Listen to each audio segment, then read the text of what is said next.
ዛሬ እውነት ተናገረ አብርሽ። አይዋ አይዋ አይዋ አይዋ አይዋ። አዎ እንደዚህ ስትል ነው ትዳርህ የሚስተካከልልህ። ጥሩ ሀሳብ አምጥተሃል ዛሬ ማርያምን። በጣም ጥሩ ሀሳብ። በቃ ደግ አረክ። እውነት ለመናገር አቤላን ሩታ አጠገብ ድርሽ እንዳትላለው ዛሬ። እውነት አየህ አይደል አቤላ፣ ተው ብለንሃል፣ መክረንሃል። ተው በጥንዶች መሀል አትግባ፣ ተው ብለንሃል፣ መክረንህ ነበር። አልሰማን ብለህ ነው እንጂ ማለት ነው። አልሰማን አልክ። ተው ተው ተው ተዋል። መከርንህ አልሰማህም። ዛሬ ይሄው ራሱ ሲነግርህ ልክህ ትገባለህ ማለት ነው። አየህ ልክህ ትገባለህ። አብርሽ ትዳሩን ለማስተካከል እየሞከረ ነበረ። ነገር ግን ሩታ እምቢ ብላለች። አብርሽ ትዳራቸውን ለመመለስ አንድ ለመሆን እየፈለገ ነበረ። ግን ሩታ ያው እምቢ እያለች ነው አሁንም ቢሆን ማለት ነውና ሰላም እንዴት ናችሁ? ደህና ናችሁ ወይ? አይናለም ነኝ።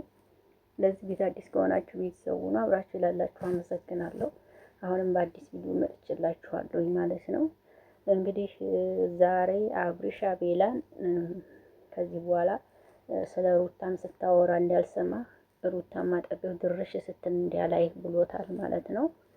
ጥሩ ሀሳብ ነው ይሄ እውነት ለመናገር ሩታ ግን ያው እምቢ ብላለች። አሁንም የምትመለስ ልጅ አይደለችም። ምን አይቱ እንትኑ አላቅም። እውነት ለመናገር ምንም እሺ እያለች አይደለም ሩታ። አሁንም ሩታ እምቢ ብላለች እና በመጨረሻም አብረሽ ጸባይሽን ላውቅ አልቻልኩም፣ እነሱን ከህይወቴ ላስወጣና አንቺና እኔ አብረን እንኖር እያለ ነበረ። ሩታ ግን አሁንም እምቢ እያለች ነው። እንግዲህ ሩታዬ ምን እንደሆነ አላውቅም ማለት ነው። እውነት ግን ወደ ውጭ የሚለውን ነገር ብትሰርዥው፣ ሁሌም በቃ ውጭ ነው። ዛሬም ውጭ እያለች ነበር ወደ መጨረሻ ሰዓት ላይ። ውጭ የሚለውን ነገር ብትሰርዥው አሪፍ ነው። እዚህ እናትሽ አባትሽ የሉም። አባትሽም እናትሽም እዛ አይደሉም። ስደት ነው የኔ እናት። ስለማታውቂው ሊሆን ይችላል ነገሩ። ያው የሰው ልጅ ሲያውቀው ነው ስደትን የሚያውቀውና ስደት የሚለውን ሰርዘሽ ትዳራችሁን ብትኖሩ አሪፍ ነው ባይ ነኝ። እንደኔ ሩታዬ፣ እኛ ስለምንወድሽ ነው እንደዚህ የምንልሽ። የምሬን ነው የምልሽ። ስደት የሚለውን ሰርዘሽ ትዳራችሁን ልጃችሁን አሳድጋችሁ ደግሞ ድጋሜ ለመውለድ መዘጋጀት አሪፍ ነው ባይ ነኝ። እንግዲህ ውጭ ሀገር የሚለውን ነገር ሰርዙ። ለነገሩ መታችሁ ካላያችሁ አታምኑ። ያ ስለሆነ መታችሁ ስታውት የትም ሀገር ብትሄዱ ስደት ነው። ሳይለፋ እንጀራ የለም። ተለፍቶ እንጀራ ነው። ሳይደክም ሳይለፋ የሚበላ እንጀራ የለም። አሜሪካም ይሁን ዱባይም ይሁን የትም ሀገር ይሁን አውሮፓም ይሁን ሳይደከም የለም። ይህንን ማወቅ አለባችሁ። ስለዚህ ውጭ የሚለውን ትተሽ ከባልሽ ጋር ሰላምሽን ፈጥረሽ ልጃችሁን የምታሳድጉበት መንገድ መፈለግ አሪፍ ነው ባይ። እንዴ ውጭ የሚለውን ታይ ውስጥ ታፍሻው ረብስማ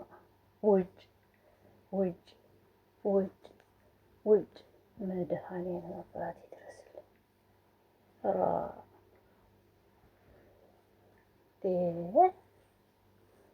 አንድ ቀን እንኳን ተሳስቶሽ እንኳን ታዩም እንዴ ነው ቆንጆ ውጭ የሚለውን ነገሩ አይታችሁ ስለማታውቁት ይመስለኛል። ድካሙን ልፋቱን አታውቁትም። በዛ ነው ውጭ ሀገር ሲባል በቃ እኛም እዛ ሆነን የሚመስለን እንዴ እናንተ ነበር። መተን ስናየው ነው ያወቅነው። እናንተ መታችሁ ስታዩ ታውቁታላችሁ እላለሁ።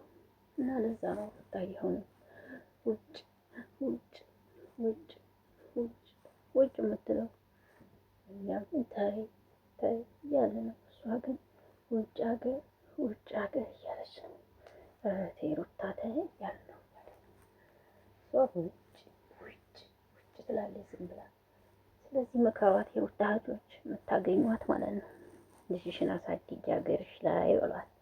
እንደ ኢትዮጵያ እኮ የምትመች ሀገር የለም። እውነት ለመናገር ላለው ሰው ማርያምን ኢትዮጵያ ላለው ሰው መኪና ላለው ቤት ላለው ኢትዮጵያ በጣም ምቹ ሀገር ናት። የምር ስነግራችሁ አሁን አብርሽ ራሱ መኪና አለው፣ ቤቱም እስካሁን ራሱ ከፍለው ይጨርሳሉ፣ ባለቤትም ይሆናሉ ብዬ አስባለሁ። እስካሁን ቤታቸውን ራሱ ከፍለው ሳይጨርሱ አይቀሩም ከጀመሩ። ስለዚህ ቤታቸውን ራሱ ሳይጨርሱ አይቀሩም፣ እውነት ለመናገር ማለት ነው። እና አሁን የቤት ባለቤት ይሆናሉ። መኪና አላቸው፣ መውጫ መግቢያ። የምሬን ይሄ ያላለው ሰው ኢትዮጵያ በጣም በጣም ደስ የምትል ሀገር ናት። በቃ የእውነት ውጭ ሀገር አታስመኝም ማለት ነው። ውጭ ሀገር ከፈለጋችሁ ደግሞ ቀስ ብላችሁ ልክ እንደ እንትና እንደ ወልደ ጊዮርጊስን ታቆታላችሁ አይደለ? ዱባይ ላይ መጥቶ የመጣውን አሁን ወልደ ጊዮርጊስ ዱባይ መጣ፣ ሚስቱን እሱን አብረው መጡ። ከዛ እህቱን አመጣ። ከዛ እዝጋ ድርጅት ከፈተ ዱባይ ላይ። ከዱባይ ደግሞ እንትና ብዙ ሀገር ሳውዲ ሳይቀር ይሄው ብዙ ቦታ ድርጅት ከፈተ። አያችሁ አይደለ? እናንተም እንደዛ መስራት ትችላላችሁ። ከጊዜ በኋላ ውጭ መኖር ከፈለጋችሁ ማለት ነው። እንደዚህ ማድረግ ትችላላችሁ። አሁን ልሂድ የሚለውን ነገር ሰርሹ አለ።